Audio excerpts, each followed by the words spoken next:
All right. Excellent. We are just hitting up live here. Going to get everybody rolled out, shared out, and then we'll go ahead and get started here. About 33 seconds from the rollout of the pen. Thanks for joining us today. Let's see if we can get a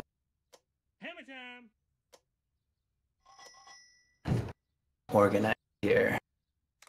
Looking good. Stream is strong. Recording's on. Everything looks good there. Okay.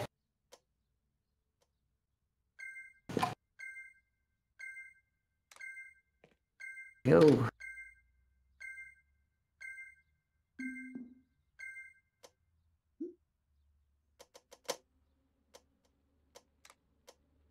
Whoa, that's too fast.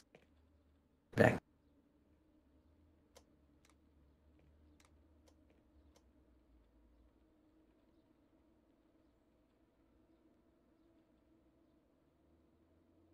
Excellent. All right. So we should be good to go. Let's make sure we're streaming here and we'll get started. Looking good though. Steady 1.8 watts per kilogram. We're looking at just over 1.9. Let me back this off just a tad more. Be right on pace with us. Down to the riders here.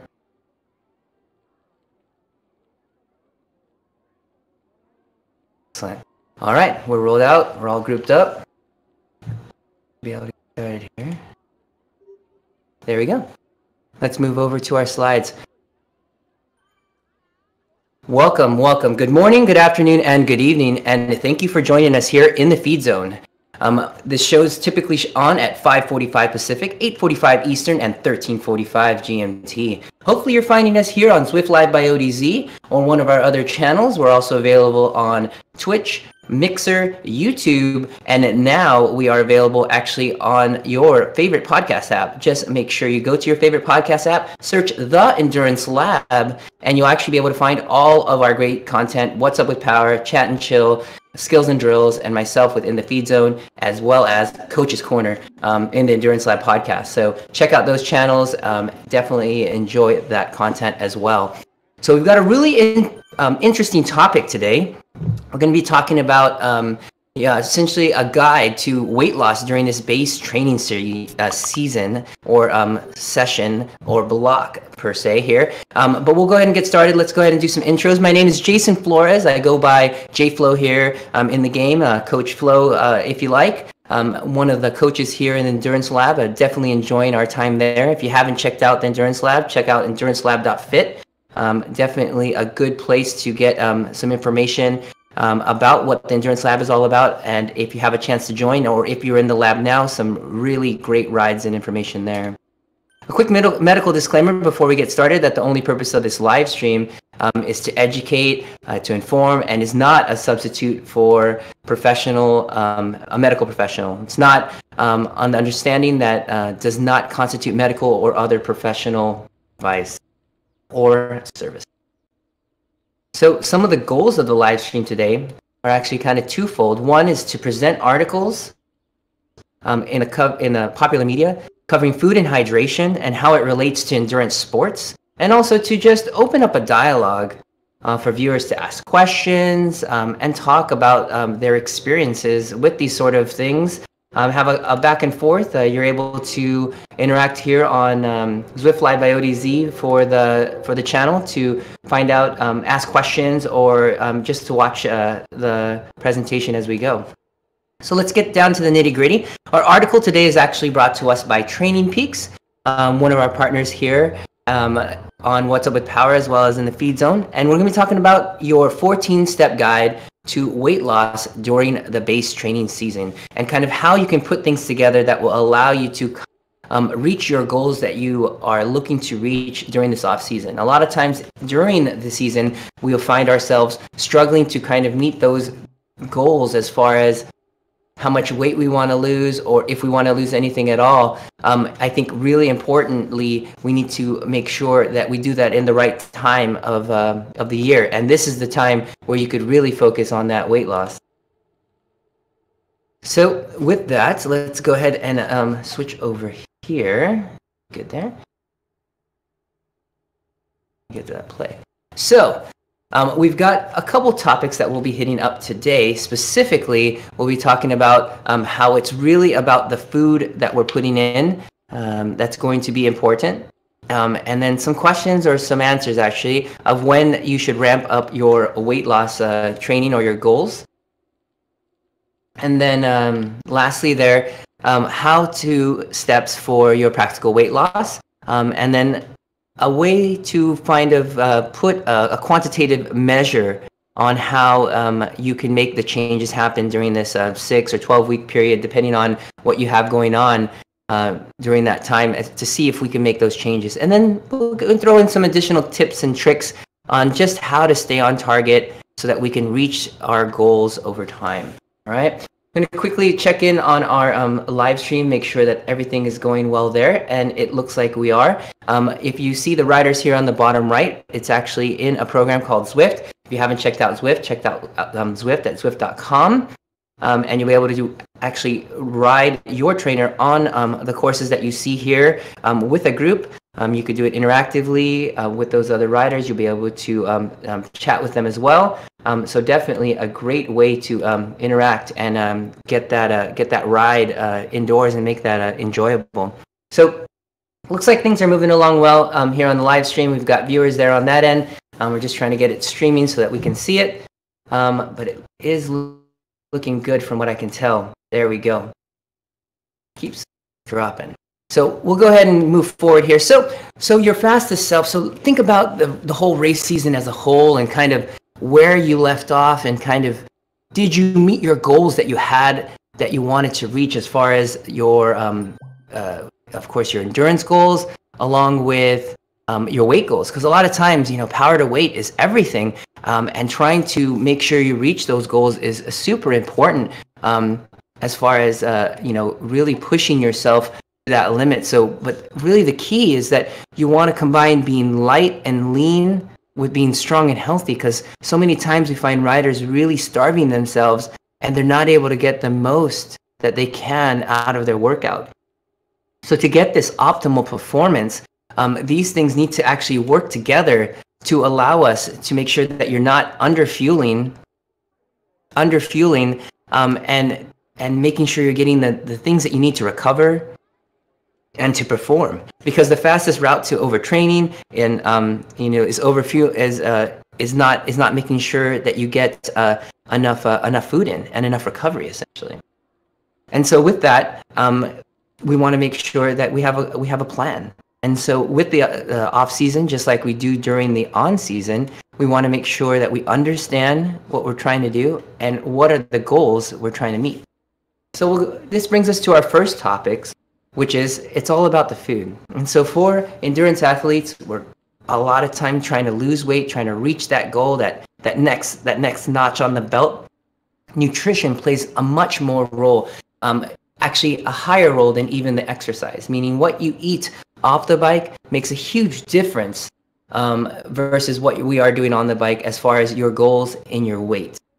So on the bike, we can do our focused exercises and we're able to get the fitness that we want. But in fact, off the bike, that's where you can really get the scale to move the direction that you want it to move in that sense.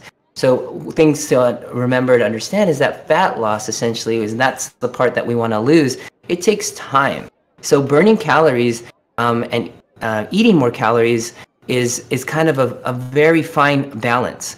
And so doing the cycling and burning those calories and then essentially overfueling and overcompensating doesn't ever end up, no one ever ends up winning in that respect. So it doesn't end up resulting in fat loss. So essentially it is all about that food, because fat loss does take time, and your goal should be essentially fat loss, which means patience is required, and it's a change over time. So not being too aggressive with your calorie deficit goals can be very useful. So really just aiming for a mild calorie deficit, anywhere from 300 to 500 calorie deficit per day, especially if you're still doing strength workouts, focused workouts on the bike, strength workouts on the bike, still getting those in. You can't go too much of a deficit because it's really going to affect your workout and that sort of thing. So starving yourself with too few calories can essentially make your body turn off and you'll go into starvation mode where the body will just hold on to everything. You're riding, you're working out, you're limiting all the foods, and you're not reaching your goals. You're not able to make it so that you're losing any weight or making any budges on the scales of the fat scale, the weight scale, whatever scale you're using. And we'll talk about that as we move forward. It essentially shuts down both the fitness development, because it locks down the fat stores, because it thinks that, hey, we're in a situation where there may not be food around because of the low caloric intake that I'm taking. So I'm going to shut everything down and make sure that we're not dumping into those stores. We're using other stores of food or calories in order to get ourselves to be get fueled for our workouts. So very important. So under extreme underfueling, you can definitely sabotage your training. And it could lead to all other kinds of problems out there, essentially hormone problems, imbalances, in that respect, bone loss, also immunosuppression, meaning that you'll get sick more frequently. So all of these things definitely play a role in this sort of thing. So definitely need to be very careful with that as you do decrease your calorie deficit and you get really deep into the hole. Very, very important. All right. So when should you ramp up your weight loss? The question becomes, during this off season or this lower intensity season, we have a little bit more time to focus during this base period. So this is a good time for us to focus on this sort of thing. So you don't want to wait till you're 8 weeks away from your peak race and just assume that the weight will just, melt off because of all the intensity that you're doing. The problem with that is that with intensity, you need to make sure that you are also fueling for those rides and workouts. So really, it's a balance. We're trying to stay balanced and neutral during that time versus trying to move into a deficit during that time. So only the lucky genetic riders that can drop that high amount of calories right at the end is where you'll find that happening. But for the rest of us, we need to take a detailed plan to achieve this optimal race weight really early on. So let's move into some practical steps for weight loss during this off season, because we've got more time. We're doing things that require less intensity. We're doing things that we've got a little bit more of a longer period of time in between rides sometimes. So those are all things that could be very, very, very, very useful in that respect. So with that, you could follow this following list of actions, just one by one, and you'll find yourself slowly losing anywhere from 1/4 to 1 pound per week of body weight. And so this could be definitely a very slow and steady course that you can reach the goal that you are. So if you're within 3 to 5% of your race weight, it's likely the first couple steps, 1 through 3, can definitely get you there. I'm going to go through all 14 because they're actually pretty interesting to give us some perspective of the different things that we've got going on. Excellent. All right, so let's get started. So the first thing is to eliminate things like processed sodas, sweet teas, things that have excess sugar. So that's really the basis of the first one.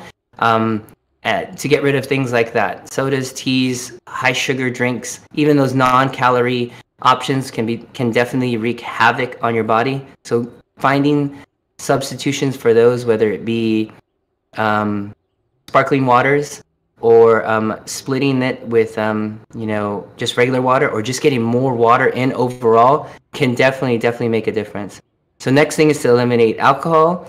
Looking at candy, cakes, chips, sweets, essentially extra carbohydrate stores that you could easily get away with during your in-season, but during the off-season can be very, very difficult, because for a lot of athletes, this is their kind of their weakness, and they're able to enjoy those things. And you hear riders say, hey, the reason why I ride is so that I can eat, and that sort of thing. And that kind of mentality can be very, very difficult, especially as you move forward as an endurance athlete. Joking aside, it does allow some things during in-season, but off-season you could really, really make a difference.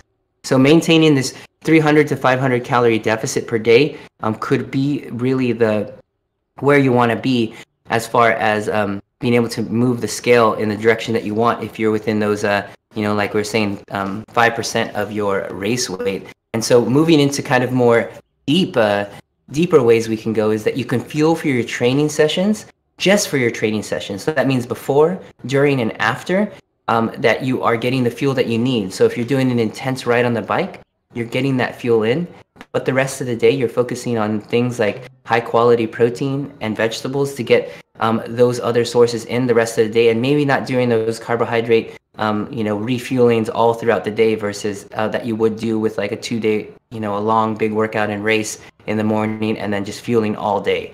So just fueling around your workout could be very, very useful. Reducing your carbohydrate use overall or over time throughout the day, so that when you're on a rest day, that you won't be taking in a huge amount of carbohydrates through the rest of the day, or just through the whole, since it is a rest day, since you're not on the bike, throughout the whole day. So having a decreased amount of that could be very, very useful as well. So these are the times where training in this glycogen depleted state has little impact on your fitness program, because there's not a whole lot of riding going on, and even if there is, the intensity should be lower, zone 2, some tempo work, things like that. We're not doing VO2 max anaerobic efforts at this time of the year. So really eating a light, low carbohydrate, high protein dinner before the evening before a rest day could be very useful, where when you were in season, what you would actually do is you would do the opposite and do a high carbohydrate meal so that you are fueled for, let's say, that morning session. So taking that into consideration is very, very important as well.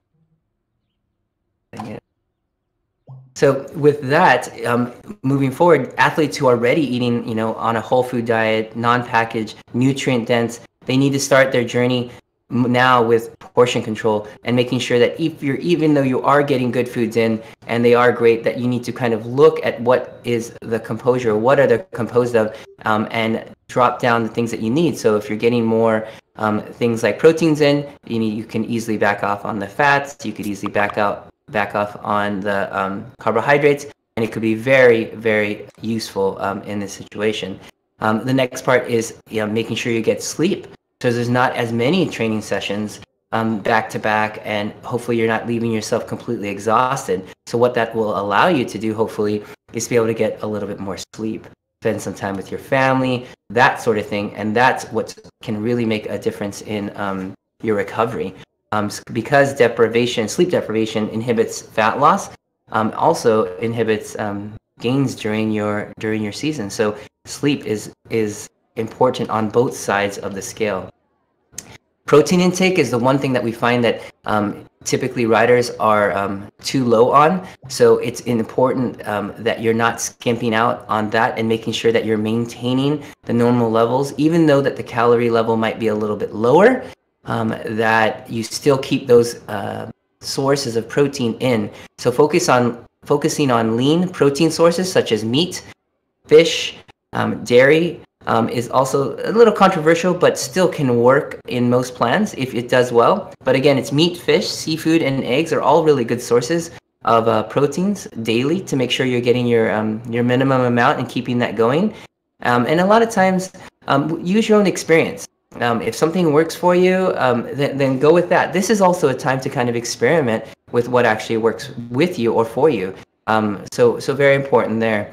So loading up on vegetables by filling up half your plate or more at most meals. Fruits are definitely a healthy component as well in a weight loss plan and should be eaten in moderation. I mean, these are still better than those high carbohydrate fuels that we mentioned at the beginning, kind of those fruits and the snacks and cakes and things like that. Fruits definitely provide the availability of good digestion of the carbohydrates that are accompanied with the fruits.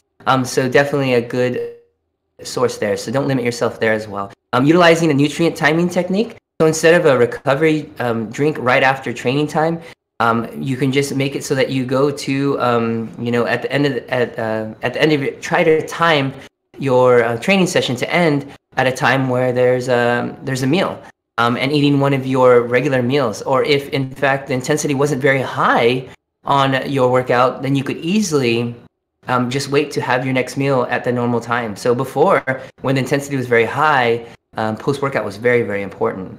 But as your intensity decreases during the off season, you should be able to just eat at your next meal, which could be very, very useful. And you're not getting those extra calories in. Let's say if you're doing a carbohydrate, refuel right afterwards.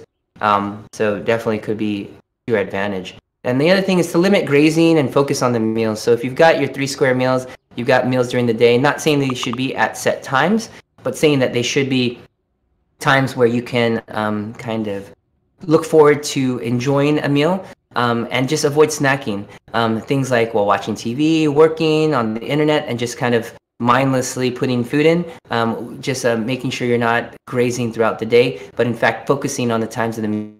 If you in fact are scheduling a time where you are you have a snack, then I think that's important, depending on your schedule, that and you can look forward to it. And I think that's great. And again, this goes back to planning and to kind of understanding, hey, this is what I'm looking forward to. This is what I'm trying to get out of this, and then you could say, this is my 4 meals, my 4 different things that I'm eating throughout the day. The other thing is to look into fasting. So definitely fasting overnight. So taking that time at your last meal, whether it be 8 or 9 o'clock, and putting yourself into a fast into the next morning, whether it be not eating for 12 hours, which most of us are able to easily do, or pushing that limit a little bit into the 14 hours or even to the 16 hours. And a lot of times that could be helpful, especially on a rest day, for example. A lot of times people will wake up and they'll be completely famined and want to put food in. And a lot of times it is habit. And sometimes people just put food in just because that's what they've always done. So if you could get those extra 4 hours, 2 hours, 4 hours of essentially overnight fat burning after you've reached that time where everything has been digested from the night before, it could be very, very useful. And then coming up to our last two tips is be careful of cheating. And the reason why is, people have cheat days. They'll knock you off your scales and things like that. And a lot of times you can get away with a whole lot more in season, but off season, because the intensity is so low, the effects are kind of a little bit more intensified on this end of things.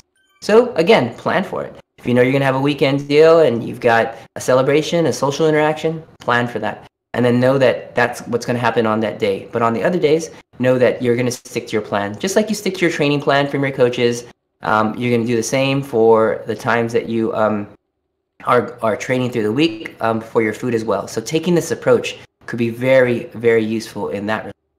And then the last tip that we have here from our article is identifying times where you need to pack any unneeded calories as a habit. So let's say like you're watching television and you're finding yourself just mindlessly eating something and just not getting you into those situations. And I think more so I probably would find when riders are, I would say, just not planning and for their food or their meal, and they end up a time where they're just way too hungry, and they essentially have waited too long for their meal. And so what happens is that you just want to eat everything in sight. You end up overeating because you've waited way too long in between the meals because of whatever has happened, whether it be work or family. So having those snacks on hand, ones that you've planned out, you're saying, hey, I'll feel good if I eat this sort of thing and it is in line with my goals, could be very, very important. So keeping those in mind. So our last two tips here towards the bottom here, if you measure it, you can change it. And so what I recommend, I think for at least for a short amount of time, is to get some sort of food diary app. You could do it as simple as a couple different ways. And a lot of times when I work with athletes, it's really as simple as sending me a photo of everything that you eat in a day for a week, and without changing anything, and let someone kind of take an outside view of how much you're looking at. Or you can take all those photos, put them in a folder at the end of the week, and look and see, did I make good choices through the whole week? Is this something that I want to continue? And that sort of thing.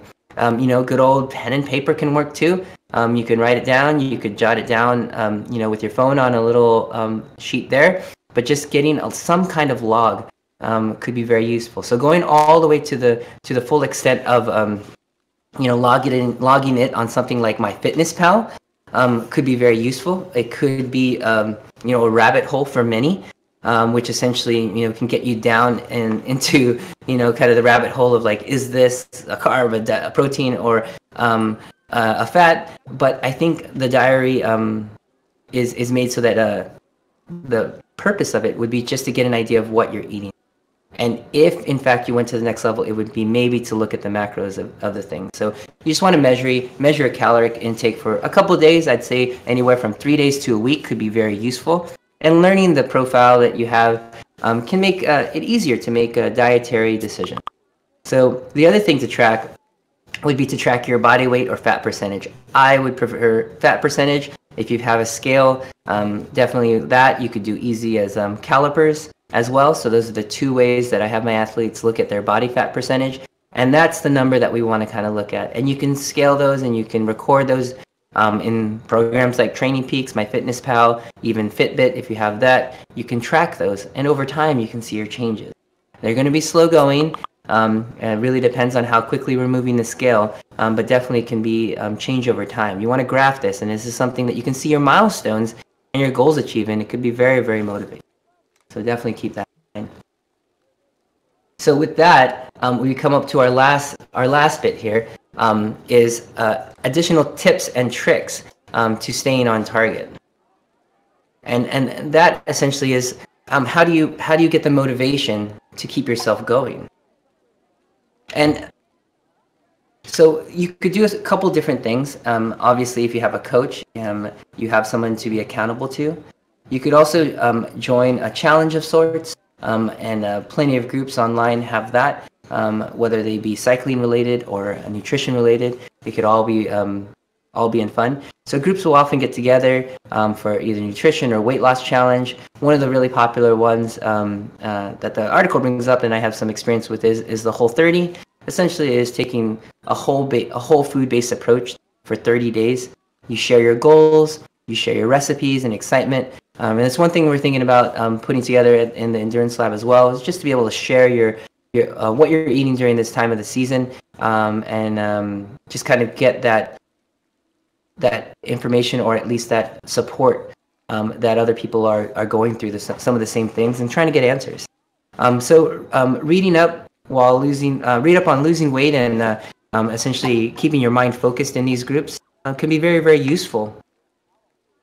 So just as really just like the rabbit hole we can jump into to learning how to do structured training and how to get fast on the bike, you could essentially go down this and try to like set your goals and putting up rewards for yourself for different goals achieved and that sort of thing. And that's where things could get really, really fun. So essentially, throwing out the junk foods in your fridge and things that you haven't eaten and you feel like you're just going to wait and hold on to. Keeping a smaller plate portion could be very useful as well. So, and the last couple things here is the use of what's called a glycogen depleted training session. And essentially that's a day, for example, let's say you've had your rest day, you came in fasted, you have a rest day. The next day, obviously, you're not eating a whole lot of carbohydrates and you've got your next workout. Let's say it's a zone 2 workout. Once or twice a week, doing anywhere from a 30 to a 16-minute aerobic training session in zone 2 or a low heart rate. In this fasted state, first thing in the morning could be very useful. But one thing is important, make sure you fuel after this. That way you've got some food in there. You've probably gone, if in fact you were a rest day before, you've gone a long time without food. So making sure you get that food in afterward is really, really important. So there's no doubt that getting down to a race weight is important. It's challenging. It does require some sacrifice, especially if you are trying to reach a number that is a big jump for you for the next season. But you just definitely, just like we do on the bike, embrace the hard work, earn your rewards, and it'll essentially put you, where you want to be, and have you reach your goals. And so with that, kind of just a big overview. You just want to make sure that you're making good choices, eating whole foods, and go back and hit those 14 points that we talked about today. I'll post a link to the blog article here that we talked about. But really, this is the time. Everyone, coaches, everyone talks about this isn't part of the season where we should be doing XYZ. This is the time of the season where you can reach your both your strength goals off the bike, as well as your weight goals if you in fact have those. This is the time to do it. It's not in season where you're trying to build your FTP, you're trying to get your anaerobic powers up, your VO2 max powers up. That's not the time. This is the time. If you want more information about this, the Endurance Lab is actually doing a great job at making this happen. So check out the Endurance Lab at endurancelab.fit. If you are a current lab rider and you have any questions about this, definitely put up some posts. We are here to help. The coaches are here to help. We've got 5 coaches in the group. We've got a nutrition consultant that is there on board with us. So as well, great resource, and all of us there to help you. So check out endurancelab.fit. Check out the podcast at The Endurance Lab on your favorite podcast app. And thank you for everyone who joined us here on Zwift Live by ODZ and all our partner channels. I want to thank you for that. And everyone here on the ride, thanks for joining in. Thanks for hanging out. Thanks for staying with the beacon. And I will see you guys next week in the feed zone.